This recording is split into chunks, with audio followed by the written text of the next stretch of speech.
Rebbe, thank you for inviting me. And dear Tzibur HaKodesh. Well, originally, I thought that I'll speak about Chanukah, but since America is celebrating Thanksgiving, I can't ignore it completely.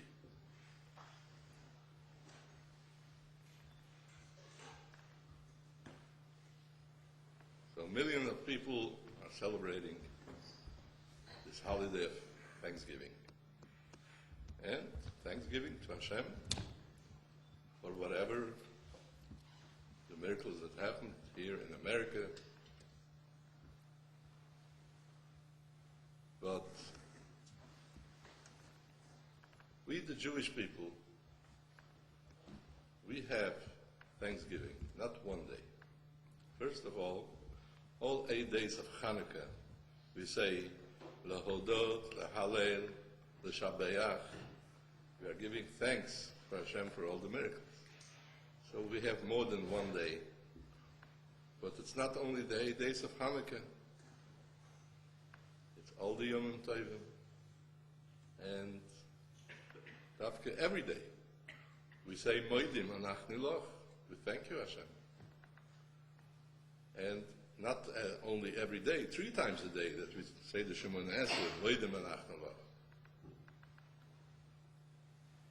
And when we look closer, we thank Hashem on every single thing. When we eat something, we say, Baruch Atah Hashem.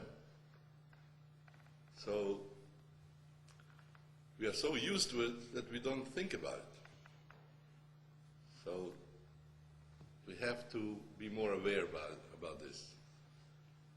That we have Thanksgiving every moment in our life. We have to thank Hashem for all this chesed that is dawning upon us. And the truth is that we can't thank enough. As we say in Nishmas, that even we would keep on thanking Hashem, it wouldn't be enough for all the billions and billions miracles that Hashem is doing with us every split second. So now let's get back to Hanukkah.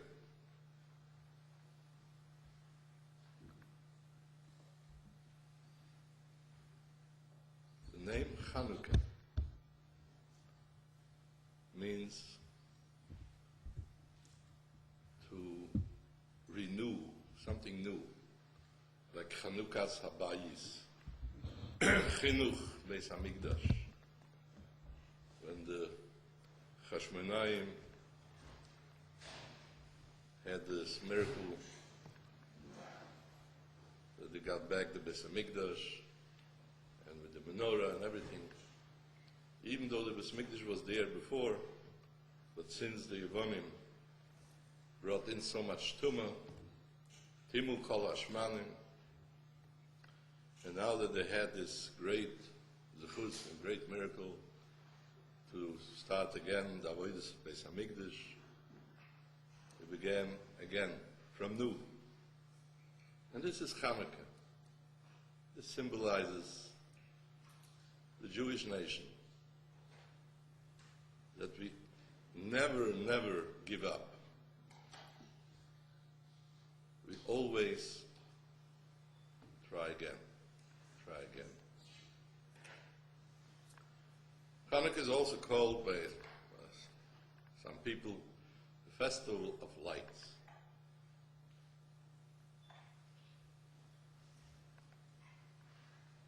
Usually, we light the candles, first night 1, second 2, and so on.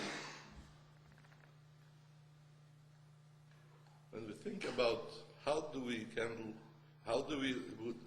light the candle, is with fire. Fire could be very dangerous. Chas v'sholem. If somebody makes a fire and it's not under control, it could destroy one tiny little match, one tiny spark of fire could destroy billions of worth of dollars, property, houses or whatever, if it's not controlled. On the other hand, if we use fire in the right way, in the proper way, it has so many great blessings, qualities. When people go in the middle of the night when it's dark, and if somebody goes in the darkness, you could be hurt by not seeing where you're walking. You could stumble over a lot of things. You could hurt yourself. If it's cold outside, you can get frozen from the cold.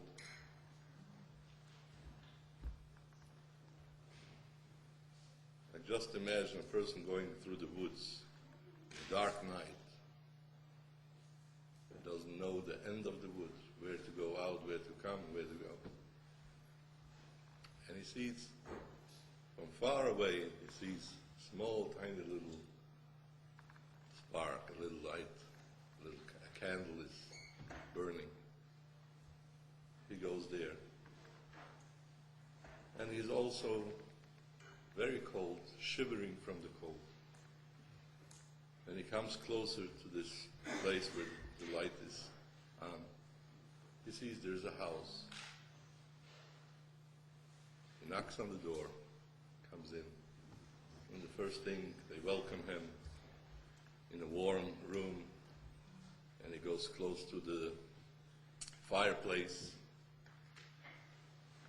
until it gets warmed up. And in the same fireplace, there's cooking something, a pot of delicious soup or whatever. So the same fire that we just mentioned before that could destroy and make such a churban, the same fire could do so many good for people. So we have to know how to use the fire. The same thing is in our spiritual life, in our emotional life. A lot of people, they go through so much in their life that they feel that they are in a darkness. They can't think clearly. They can't decide what to do, what not to do. As Shlomo HaMelech says, Haksil b'choshech holech. The stupid person goes even when it's dark. He doesn't care. But what happens, he's hurting himself. So the first thing what you have to do to bring the light, to see where you're going, where you're standing, which direction should you go. With light, you can see. And a lot of people who are going through so many tzoros in life, they feel that they are suffering so much that everything is dark for them. And because of that, they see everything dark. And everything, what they see and what they say and what they have, everything only pessimistic. But even sometimes they have a good day, they'll still think, oh, it won't take too long. something bad will happen. So they always manage to find the darkness. There is a Gemara that says, Tefillah, in Gemara in Brachos, Yehi Rotzen, please Hashem, Talmideini bekeren ora. Put me in a place where there is light. V'al talmideini bekeren chashecha. Don't let me be in a place where there is darkness. That's very important in our lives. And usually a person who sees everything with dark glasses, so whatever it happens, they always see the negative. And they always complain. And they ask questions. Why Hashem? Why do I have to suffer so much? Why do I have to go through all this? But Hashem sees it differently. Sometimes we could have the biggest taiva, the biggest chesed, and we look at it as it would be the worst thing. So what will be the answer? Hashem will say, do you think this is bad? Do you really think this is dark? You want me to show you what's bad? I'll show it to you. So next day, it gets worse. And he complains again. And the next day, it gets worse. And then he says, oh Hashem, I would be happy if I would have the yesterday or the day before. That would be much better for me. So then he sees that he had a mistake.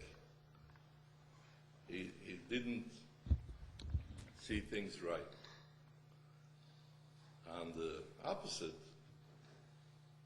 if a person sees the light and sees the chesed from HaKadosh Baruch Hu every single day, and he thinks about, well, I have to appreciate that. And I have to thank Hashem for all his taivas. And the more he thinks about it, the more he sees. There is a pasuk in Parshas Vayishlach. Ve'ato amarto heitev, heitev imach. Yaakov said, you promised me, heitev, heitev imach. I'll do good for you. So the question is, why does it say heitev, heitev? It should say, heitev imach. There's a Chassidish taich. If a Jewish person says, Rebbeinu Shalom, Heitev, you're so good to me.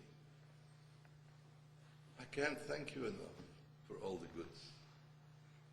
Hashem says, oh, you think this is good? Do you really think this is good? I'll show you what good is. So the next day, some more good things happen.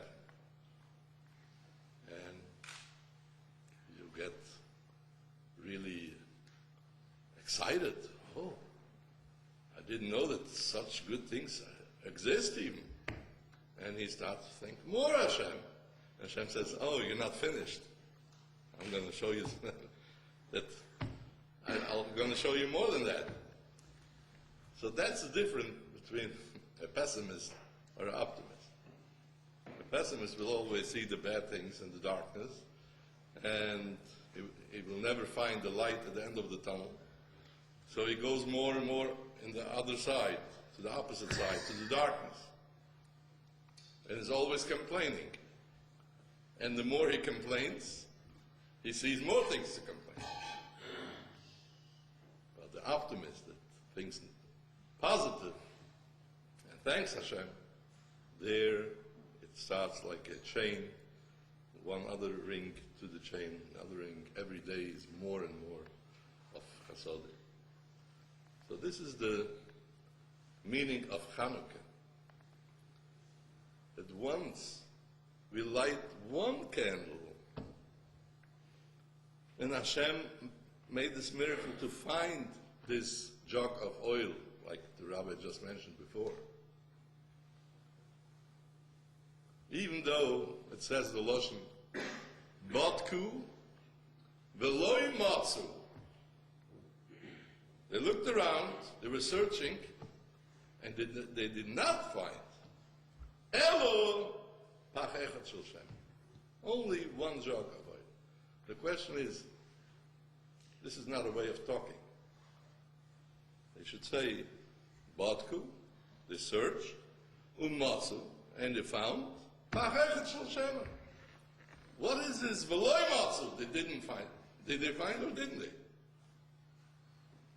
The answer is, they searched the whole Beis HaMikdash, from top to bottom, Veloi Matsu, and they did not find nothing.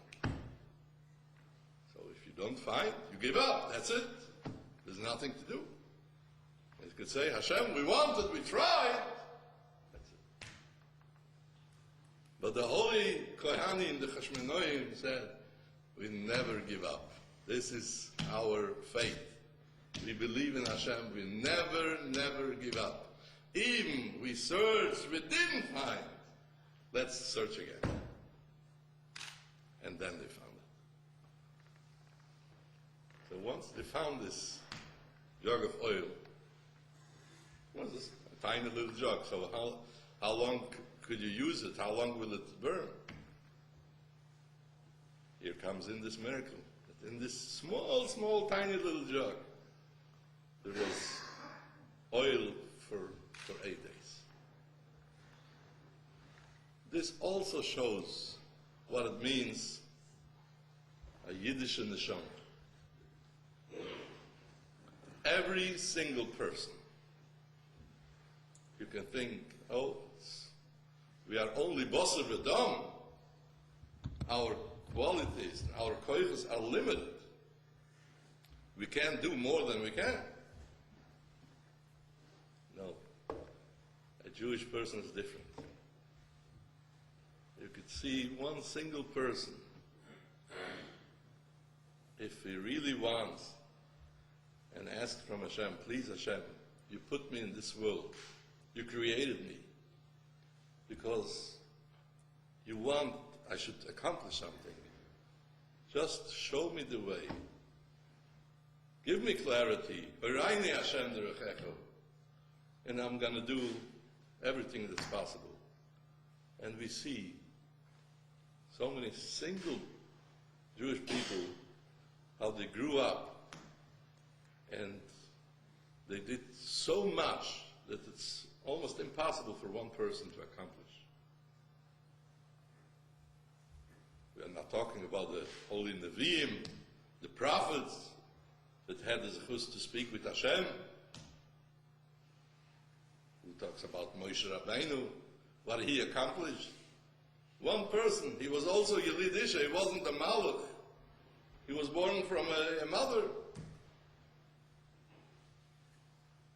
And he accomplished all these Oisesim, Oifsim, Yetzias Mitzrayim, the Makkos for Paroi, and the Kriyas Yamsef, the Mon, the Be'er, Slav. Mamash, impossible. But if you want to go in the right direction and ask Hashem, Hashem helps you. And you never give up. You never say, oh, that's impossible, that's not my koyach. It's true, it's not my koyach. But who gave us the neshama? In the first place, Hashem. Hashem, there's no limit for all his gewaldige koyachas with Hashem. Hashem is koy yochel. So even the later generations, we can see all the Gedolei Yisrael, what they accomplished in their lives. Should it be the men? Should it be the women? And as we have the halacha that noshim, even the ladies, are mechuyev with the Neiros Chanukah,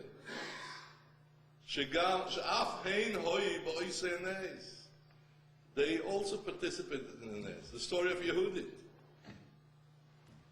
She also accomplished something that nobody would even dream about it.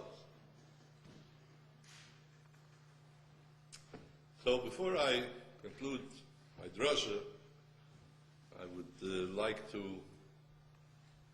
tell you a story. Maybe even everybody knows the story.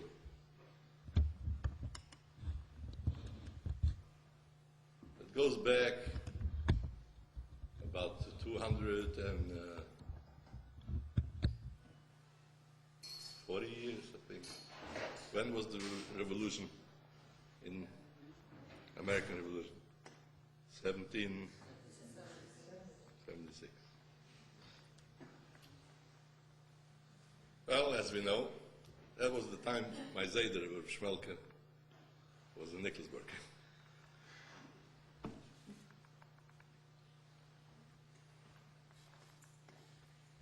Just look what happened over here in America. It wasn't long ago that Christopher Columbus discovered this part of the world. And, well, everybody wanted this land, and as we know, there were the Britons over here, the British,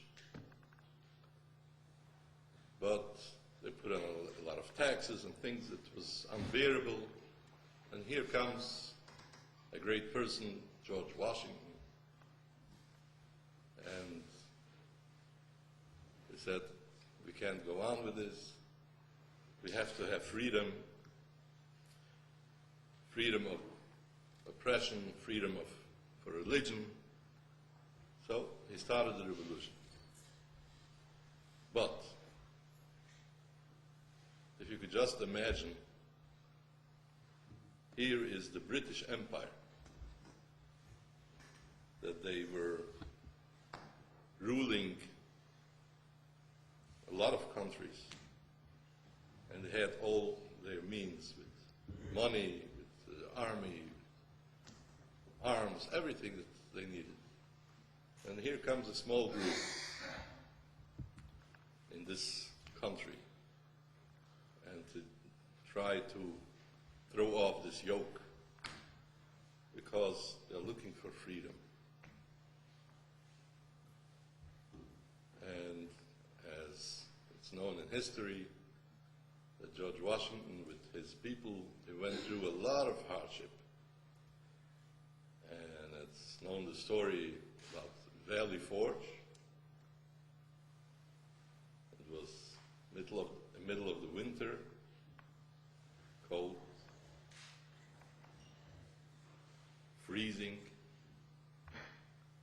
and the soldiers, his soldiers, didn't even have proper clothing to warm themselves. They were literally freezing. So there's a story about one Jewish soldier that fled from Poland because of all the tzores that the Jewish people suffered over there. He saw how the Poritzim, the Poritz, how do you call it Poritz? What? Well, over here, the landlord is a different image than in those days. The Poritz in Poland was very powerful. And if he had some Jews under him, he mamish gave him so many tzores. Sometimes he could make a big party for his friends and call over his mashke. This is how they called the Jews, mashke, like Moshe Rabbeinu, mashke. And had the skin of a bear that he had to put on and dance in front of the Poritzim. And they all laughed, and he was on tzores, you know. And you could imagine how his family felt about this whole thing, taking their most respected father and making from him like a joke. And he was a child, and he saw that. He couldn't take it anymore. And he told his father, Father, I can't continue to be here in such a country where the Jews suffer so much, and wherever I go they call, Jid, Jid! I need some freedom. I need a place where I can be Jewish and not be ashamed of. And that's what he told him. There's this new land, this new country. Maybe I should try to go there. So his father, and that was Chanukah, when he fled Poland. His father told him, my dear son, you're going to an unknown country. I don't know what will happen there, how the Yiddishkeit is over there. So he gave him his menorah, his Chanukah menorah. Please take it with you. And don't forget that you are Jewish. And every year, when it comes Chanukah, don't forget, light the menorah in the proper way. So he took it very serious. And we are talking about this time of the year that was Hanukkah later, a few years. And he was the soldier, and he was freezing over there in Valley Forge. And all the soldiers were so cyclopped, heartbroken, that they say it's impossible that we should win this great empire of Great Britain. So they almost gave up. And they also came to George Washington, the general. We are fighting a big bear, a big giant. How could you even imagine that we will win? And that was Hanukkah, first night of Hanukkah. And this young guy, this Jewish soldier, was busy thinking, how will I handle the lights of the menorah between all these goyim? They will ask so many questions and this and that. So he came up with the idea, he'll wait until everybody is sleeping. So when everybody is sleeping, he'll start with the lighting of the menorah. So all the soldiers were very tired and they went to sleep. And General Washington was going around back and forth, and he was very lost, didn't know what to do, how to continue. But he tried to help those poor soldiers. And when he saw somebody is lying there, they didn't have covers to cover themselves, only their coats or whatever. So he tried to fix on everybody that they should be a little warm in this great freezing night. And then when George Washington left this place, he takes out his menorah, his precious menorah from his father, and makes the bracha. All the three brachas. And in his mind comes up all the memories from his old home, from his parents, from his family, how nice it was Chanukah over there, and here he is in such a place and doesn't know what the outcome will be. So when he said the bracha, she'asam nisim la'avoseinu, bayomim u'haim bizman hazeh, he couldn't hold back anymore, and he burst out crying. Hashem did so many miracles in those days. Bayomim u'haim. So please Hashem, bizman hazeh. At this time we also need miracles. So he cried and cried, he couldn't relax. And then he lit the first candle.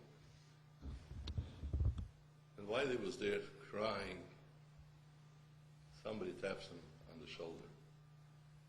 He turns around. Who's this guy? Who's here? none other than General George Washington. He asked him, "My child, why are you crying so much? And what is this candlestick? What's going on?"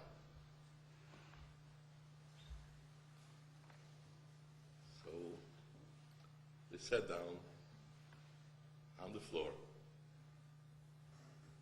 and like father and son discussion, he told them, I'm Jewish, and the Jewish people have this great holiday, the Festival of Lights. And he told them the story, why we do that. The story of the Hashmonaim was only a few people that went out, they couldn't take anymore the oppression of the Yavanim. And even though in the B'derech HaTeva, in the natural way, they would never win, but they didn't think about it. They said, enough is enough, we can't take it anymore.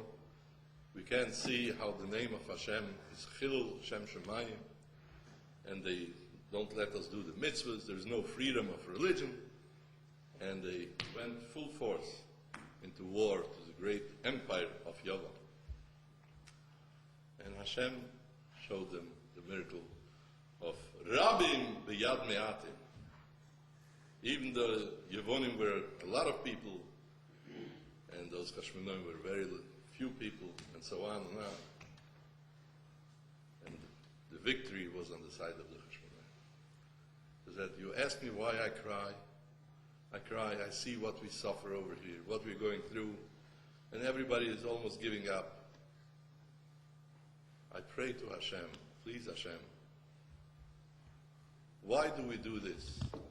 We only want to have the freedom to serve you. So please help us. The same nace that you did for the Hashmonaim should happen over here. General Washington became so emotional that even from him some tears shed from his eyes. And said, "Oh, you are Jewish. The Jewish nation had a lot of prophets and a lot of miracles happening to them. I believe that your prayers won't be unanswered." And he said, "You know, you gave me the light in the darkness. You gave me the hope for the future. I won't give up. I just thought before that I can't go anymore. That's it, I have to give up.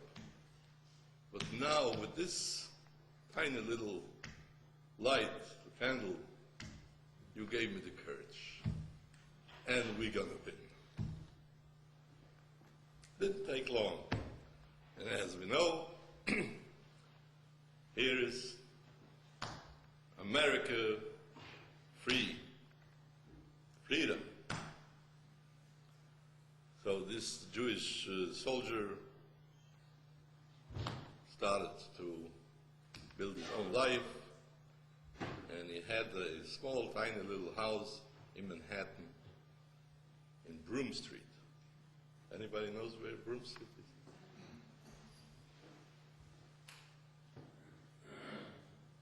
And he was sure that George Washington definitely forgot about the whole story, but he couldn't forget it.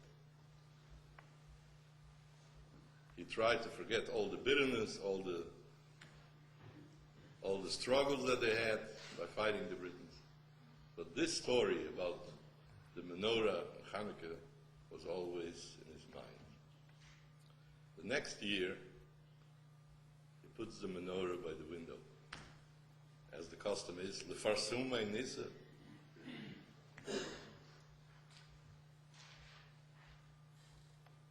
And he lights the menorah and starts singing Mo Sur, and the whole story from last year comes up. And in the middle of the singing, somebody knocks at the door. Who's coming at night? expect any guest. He opens the door, and who is there?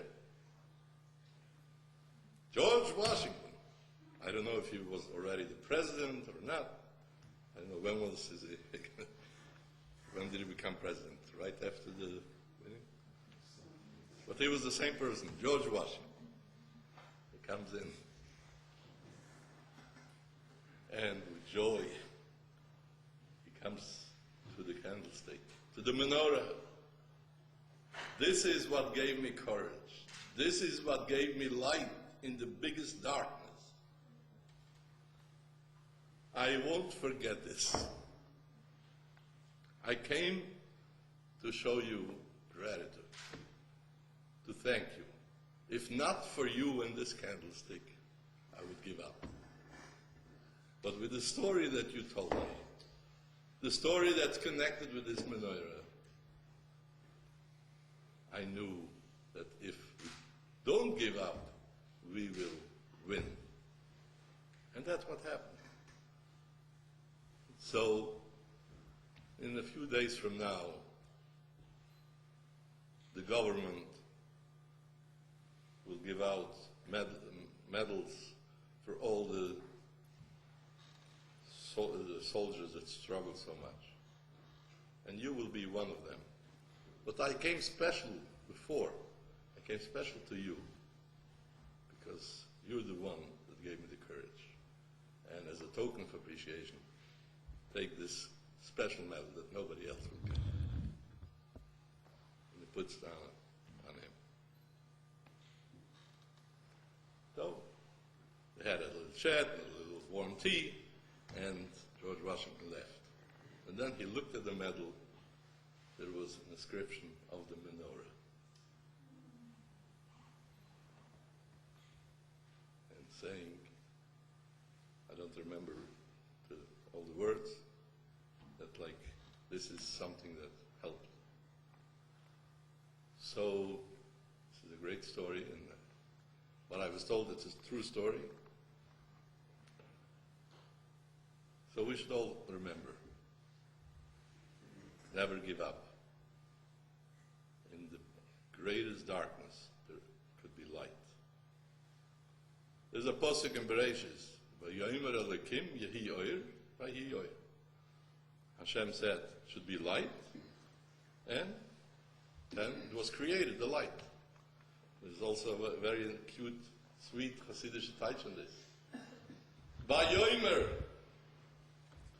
If a person, a Jewish person says, Elohim, please God, in this darkness, Yehi Oir, please, it should be light, let it be light, then Vahi Oir. If you pray to Hashem, Hashem gives it. So no matter what problem, so no matter in what kind of darkness a person goes through, with a little prayer, you can ask for light and you're given. Your prayer will be answered. So let Hashem bless us all, especially now when we approach this great festival of lights, that should be Soif V'Kaitz, an end for the darkness. Soif V'Kaitz L'chol Tzoresaini, an end for all the problems, for all the troubles that anybody suffers. And it should start a new beginning, Chanukah. And we should really go forward and see more and more of this light from Hashem. And this is also to show us that when we see the light, we shouldn't only take it for ourselves. We have to think about our brothers and sisters. We have to think about others and help them also see the light. And that's why it's not enough that we light only one candle. Once you have done that, go add on 2 candles, and then 3 candles. And that goes on with the holy Yiddish and the Neshamas, that we should help everybody to show them the light. and Hashem will say, Eitiv imoch. Ah, you think this is good? I'm going to show you what good is. And let's hope that everybody will have what they need, and to grow closer to Hashem, and to grow with more Ahavas Yisrael, with Achdus, and not only worrying for themselves, thinking about everybody else, and then we'll be Zoiche to be as Mashiach Tzidkeinu, B'mheira Amen. Thank you again, Rabbi and the whole Kehillat.